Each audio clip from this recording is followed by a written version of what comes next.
Hello everyone, मेरा नाम है लव गुप्ता और आज इस वीडियो में हम देख रहे हैं soil and water conservation engineering.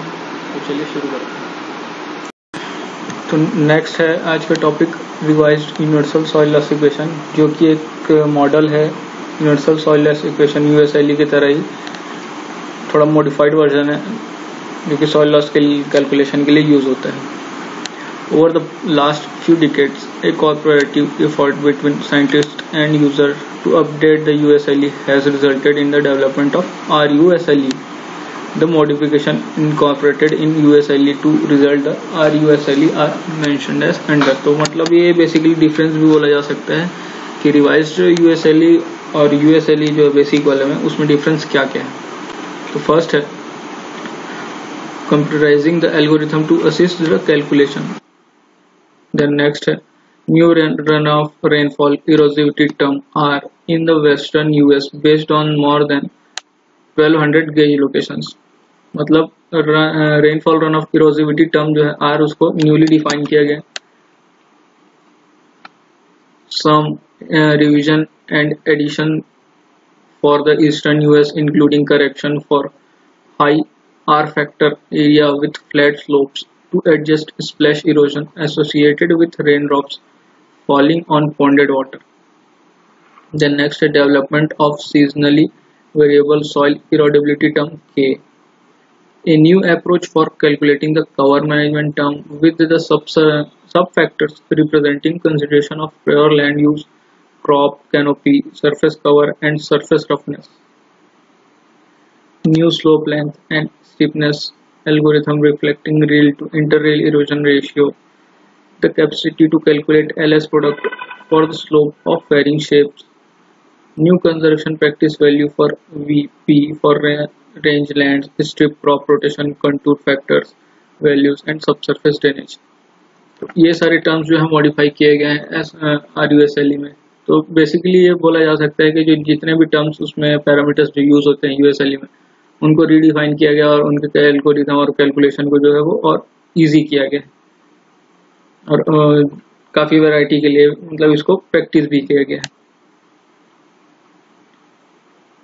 तो RUSLE के बारे में सिर्फ उतना ही अपने को देखना है। नेक्स्ट देखते हैं यहाँ पे modified universal soil loss equation MUSLE, जो कि एक तीसरा मॉडल है सॉइल लॉस एस्टिमेशन के लिए। The Universal Soil Loss Equation (USLE) of Ishmael and Smith 1978, developed in 1965, can predict average annual sediment yield by applying the delivery ratio in large watersheds, but the accurate estimation of delivery ratio is generally difficult at many places due to non-availability of measured data.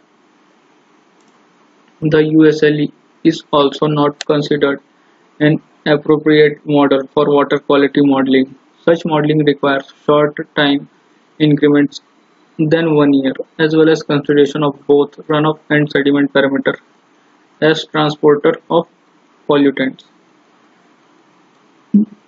तो यहाँ पे USLE में जो की कमी थी उसको modified USLE के द्वारा जो है वो कम की गई है, मतलब दूर की गई है, ताकि जो सॉइल लॉस एस्टिमेशन है वो ज़्यादा पैरामीटर्स के साथ में मतलब ज़्यादा वैरायटी के लिए भी अप्लाई किया जा सके और एक्यूरेट मेजरमेंट दे सके। तो Williams 1975 modified the USLE by replacing its rainfall energy factor with the runoff factor and called the model Modified Universal Soil Loss Equation MUSLE.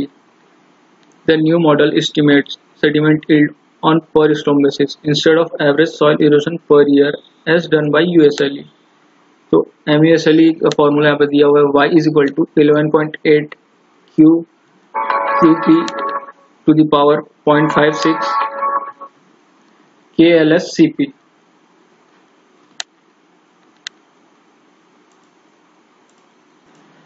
यहाँ पे y है sediment yield for an individual storm, Q है storm run off volume, QP है peak run off rate और बाकी जो है KLSCP वो सिमिलर है USLE की तरह ही।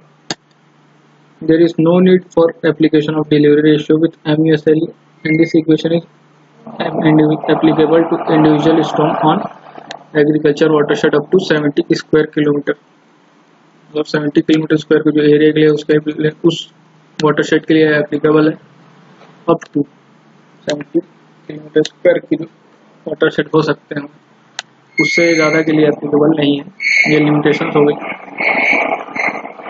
तो ये हो गया हमारा MUSLE। देन अब कुछ चीज़ जो है वो छूटे हुए थे, उसको देख लेते हैं यहाँ पे कंटिन्यू USLE के लिए। तो limitations of USLE equation, the equation involves the procedure for assigning the values of different associated factors on the basis of practical concept. Therefore, there is possibility to introduce some errors in selection of the appropriate values, particularly those based on prop concept. Normally, R and K factors are constants for most of the site region encasement. तो first जो है इसका limitation है वो empirical, मतलब ये जो USLE की फॉर्मूला है वो इम्पेरिकल है, प्रैक्टिकल मेथड से डिराइव नहीं किया गया है। The USLE is totally empirical equation, mathematically it does not illustrate the actual soil erosion process. The possibility to introduce predictive errors in the calculation is overcome by using empirical coefficients. The next prediction of average annual soil loss. This equation was developed manually, mainly on the basis of average annual soil loss data. Hence, its applicable is limited for estimation of only average annual soil loss for the given area. This equation computes less values than the measured, especially when the rainfall occurs at high intensity. The storage basin whose sediment area is designed on the basis of sediment yield using USLE should be incepted after occurrence of each heavy storm to ensure that the sedimentation volume in the storage basin is within the limit. तो ये हो गया। Then next है non computation of gully erosion. This equation is employed for assessing the sheet and reel erosion only, but cannot be used for the prediction of gully erosion. तो ये तो major drawback है, major limitation है USLE का, जो कि reel और sheet erosion को ही कंट्रीब्यूट होता है इसमें। गली इरोजन जो है वो काउंटेबल नहीं है। द गली erosion caused by concentrated water flow is not accounted by the equation, and yet it can cause greater amount of soil erosion. The next non-computation of sediment deposition.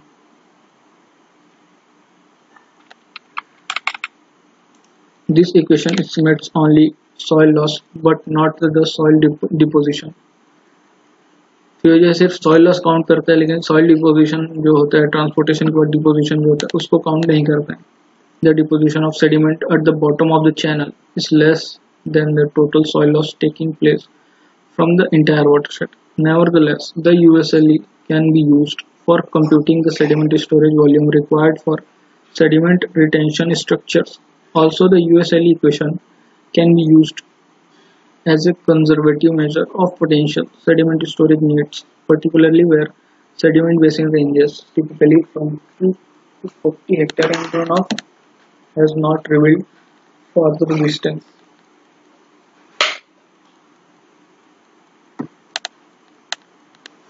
If the drainage on the site is improperly controlled and gully erosion is in extensive form, then this equation underestimates the sediment storage requirement of the retention structure. During the estimation of contribute of hill slope erosion for basin sediment yield, care should be taken as it does not incorporate sediment delivery ratio. This equation cannot apply for predicting soil loss from individual stream. तो ये हो गया सारे इसके जो limitations है USLE के। Then यहाँ पे कंटिन्यू करते हैं इरोसिविटी ऑफ रेनफॉल। इसके मतलब इरोसिविटी ऑफ रेनफॉल के जो कैलकुलेट करने के कंप्यूटेशन के जो मेथड्स हैं उसके बारे में यहाँ पे डिटेल में देखेंगे। Rainfall erosivity is a term that is used to describe the potential for soil to be washed off from distributed devegetated areas and move with into surface water during storms. It also be defined as potential ability of rain causes to the erosion. तो इरोसिविटी के बारे में हम लोग पिछली classes में discuss कर चुके हैं, यहाँ पे और देख लेते हैं। Rainfall erosivity is a term used to describe the potential for soil to be washed off from distributed. तो रेनफॉल की जो एबिलिटी है सॉइल को डिटैच करने की, उसको बोला जाता है erosivity of rainfall. It depends upon the physical characteristics of rainfall, which include raindrop size, drop size distribution, kinetic energy, terminal velocity.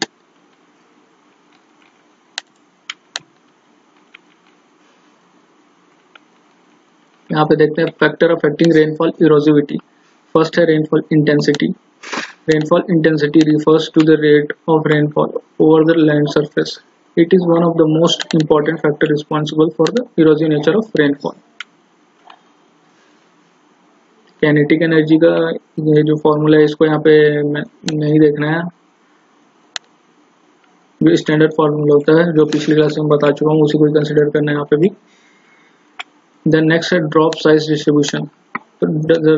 The drop size distribution in a particular rainstorm influences the energy, momentum, and erosivity of the rain in cumulative way. The increases in median drop size increases the rainfall intensity. The relationship between the median drop size D50 and rainfall intensity is given as under. Drop size distribution जो है calculate करते हैं D50 is equal to 2.23 I to the power 0.182. यहाँ पे D50 is the median drop size and I is the intensity inches per hour. So third point है terminal velocity. The effect of terminal velocity of falling raindrops is counted in terms of kinetic energy of respective raindrops at the time of their impact over the soil surface. It is the function of drop size. A rainstorm composed of large portion of bigger size raindrops has greater terminal velocity and vice versa. The kinetic energy of rainstorm has following relationship with the terminal velocity. Terminal velocity का formula E के equal to I V square by 2. यहाँ पे E के है rainfall energy, I है intensity of rainfall, V है terminal velocity of rainfall before impact.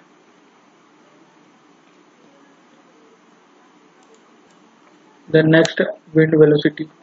Wind velocity affects the power of rainfall to cause soil detachment by influencing the kinetic energy of rainfall rainstorm. तो wind जो है वो बहुत important factor हो जाता है rainfall इरोसिविटी के लिए, इरोसिविटी ऑफ रेनफॉल के लिए, क्योंकि रेनफॉल की जो है काइनेटिक एनर्जी इंक्रीज हो सकती है और सॉइल डिटैचमेंट जो है वो भी बढ़ता है, काफ़ी ज़्यादा इन्फ्लुएंस करता है ये सॉइल इरोजन को. Tropical regions experience the occurrence of windy storm most of the time. Wind-driven storms are more effective than anticipated for breaking the aggregates. The rain effect of wind velocity on soil detachment by rainfall storms shown in the table. यहाँ पे effect of wind velocity on soil detachment at different intensities of rainstorm. Intensity के साथ में wind velocity और soil detachment कितना होगा वो यहाँ पे दिया हुआ है कि 1.6 की इंटेंसिटी पे और विंड वेलोसिटी 6.7 मीटर पर सेकेंड पे जो है 95% जो सॉइल डिटैचमेंट हो सकता है. द नेक्स्ट है डायरेक्शन ऑफ स्लोप. तो स्लोप भी जो है एक मेजर फैक्टर है सॉइल इरोजन के लिए. The direction of land slope also develops significant effect of rainfall erosivity. Slope direction and direction of the rainstorm effectively alters the actual kinetic energy of the raindrop.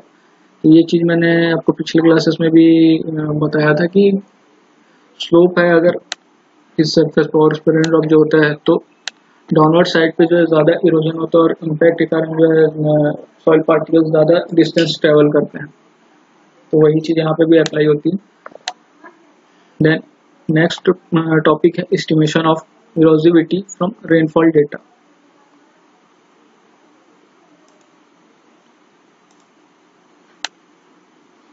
Estimation के लिए दो methods जो हैं वो applicable है. EI30 index method जो कि हम लोगों ने पिछले क्लास में भी देखा था और सेकंड है KE25 इंडेक्स मेथड. तो EI30 इंडेक्स मेथड जो है फर्स्ट क्लास में USLE की जो क्लास में डिस्कस किए थे वही कंसिडर करना है. नेक्स्ट यहाँ पे देख लेते हैं उसके लिमिटेशंस क्या हैं. So the EI index method was developed under American condition and is not found suitable for tropical and subtropical zones for estimating the erosivity. तो ये हो गया main limitation. Then next method है KE25 index method. This is an alternate method introduced by Hudson for computing the rainfall erosivity of tropical storms. This method is based on the concept of that erosion takes place only at threshold value of rainfall intensity. From experiments, it was obtained that the rainfall intensities less than 25 mm per hour are not able to yield the soil erosion in significant amount. तो ये जो method है वो threshold value पे depend करता है rainfall intensity के, और एक्सपेरिमेंट से जो है ये पाया गया है कि rainfall intensity less than 25 mm per hour are not able to yield the soil erosion. तो 25 mm पर आवर से जो कम होता है इंटेंसिटी रेनफॉल के, उसमें सॉइल इरोजन जो है वो नहीं होता है सिग्निफिकेंट अमाउंट, मतलब बहुत ही मिनिमम होता है. Thus, this method takes care of only those rainfall intensities which are greater than 25 mm per hour. That's why the name is KE more than 25 index method. तो इसके नाम से जो मेथड है वो क्लियर हो जाता है. Kinetic energy more than 25 index method, ये जो है 25 mm पर आवर के इंटेंसिटी से ज़्यादा वाले स्टॉर्म को ही कंसिडर करता है और उसी में ही इरोजन जो है कैलकुलेट करता है, इरोजिविटी कैलकुलेट करता है. It is used in same manner as EI index.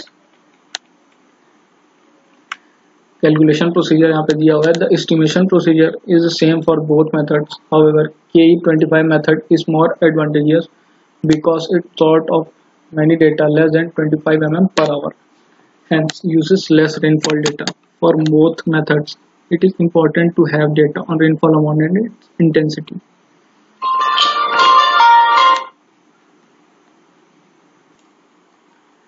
तो नेक्स्ट देखते हैं यहाँ पे सॉइल इरोडेबिलिटी.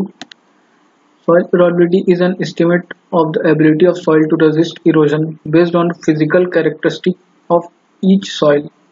सॉइल को रेजिस्ट करने की एबिलिटी होती है. यहाँ पर डायरेक्ट इसका जो है फॉर्मूला देखते हैं. इरोडेबिलिटी E is equal two percent sand plus percent silt divided by percent clay. इसके बारे में हम लोगों ने पिछली क्लास में भी देखा था सॉइल इरोडेबिलिटी के बारे में. The range of particle diameter of clay, sand, silt. तो ये हो गया पार्टिकल साइज डिस्ट्रीब्यूशन जो है रेंज क्ले, सिल्ट और सैंड के लिए. यहाँ पे देखते हैं इरोडेबिलिटी डिटर्मिनेशन के लिए 3 मेथड्स होते हैं. फर्स्ट है use of in situ erosion plots. Second है मेजरिंग के under stimulated rainstorm. Third, predicting K using regression equation describing the relationship between K and soil physical and chemical properties. तो ये हो गया जो कि जहाँ तक हमारे सिलेबस में है. इससे ज़्यादा और डिटेल में हमको नहीं पढ़ना है, तो यहाँ कंप्लीट होता है हमारा टॉपिक सॉइल लॉस का जो है. नेक्स्ट क्लास में मिलता है. Thank you.